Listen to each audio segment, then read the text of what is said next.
అందరికీ నమస్కారం. కాసేపట్లో బంగారం సంబంధించిన రేట్ అప్డేట్ వచ్చింది. ఇప్పుడు నేను చెప్పదలుచుకుంది ఏంటంటే, బంగారం విషయంలో రెడ్ అలర్ట్ అని చెప్పేసి సుజిత్ బంగారం అని చెప్పేసి టాప్ మోస్ట్ ట్యాక్స్ ఎక్స్పర్ట్ ఇతను ఏమంటాడంటే, గత కొద్ది రోజులు నేను చెప్తాను చూసారా, అదే అతను కూడా చెప్పాడు. నేను ఒక జర్నలిస్ట్ అబ్జర్వేషన్తో చెప్పాను. అతను ఓవర్ ఒక న్యూమరికల్ పీరియడ్ లెక్క ఒకటి పట్టుకొచ్చాడు.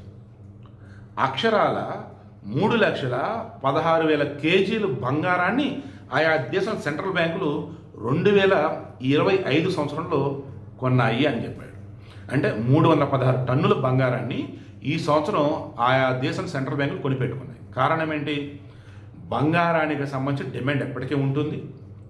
అండ్ ఓవరాల్ చూసుకుంటూ ఉన్నప్పుడు ప్రపంచ దేశాల మధ్య సఖ్యత లేకపోవడం, ట్యాక్స్లు ఇంబ్యాలెన్స్లు, ట్రేడింగ్లో వచ్చేసి అవకతవకలు, సమస్యల వల్ల బంగారం కన్నా బెస్ట్ ఇన్వెస్ట్మెంట్ ఇంకోటి లేదు.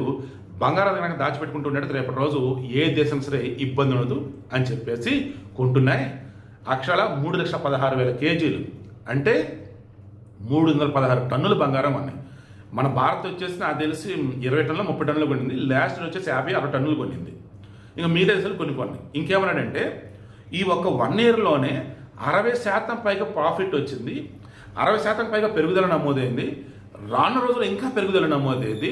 సో ఇప్పుడు ఉన్నటువంటి పరిస్థితులు మొత్తం గమనిస్తూ ఉంటే బంగారానికి సంబంధించి ఒక రెడ్ అలర్ట్ లాంటిది నేను జారీ చేస్తున్నా, కొని పెట్టుకోండి అంటున్నాడు. బంగారం చూస్తే తగ్గుతుంది, మేబీ నిన్న పెరిగిందని అన్నారు, చూద్దాం రేట్ వచ్చాక.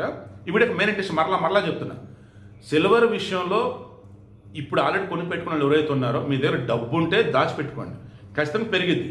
బట్ ఎంత పెరిగిద్ది, ఎప్పుడు పెరిగింది నేను చెప్పలేను. స్లోగా అయితే పెరగవచ్చు ఎప్పటికప్పుడు. దారుణంగా పడిపోయి సిల్వర్ అయితే ఫ్రీగా ఇస్తారన్నది అయితే నేను చెప్పను. ఓకేనా? అంత దారుణంగా అయితే ఉండదు.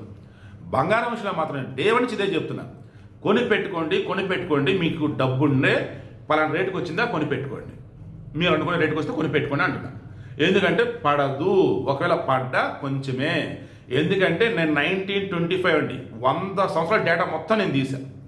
ఇప్పుడు ఇతను ఏమని చెప్పాడు తెలుసా, కోవిడ్ సమయంలో, తర్వాత 2008 ఫైనాన్షియల్ క్రైసిస్ సమయంలో ఎలాగైతే ఉందో సిచ్యువేషన్ ఇప్పుడు సేమ్ అలాగే ఉంది.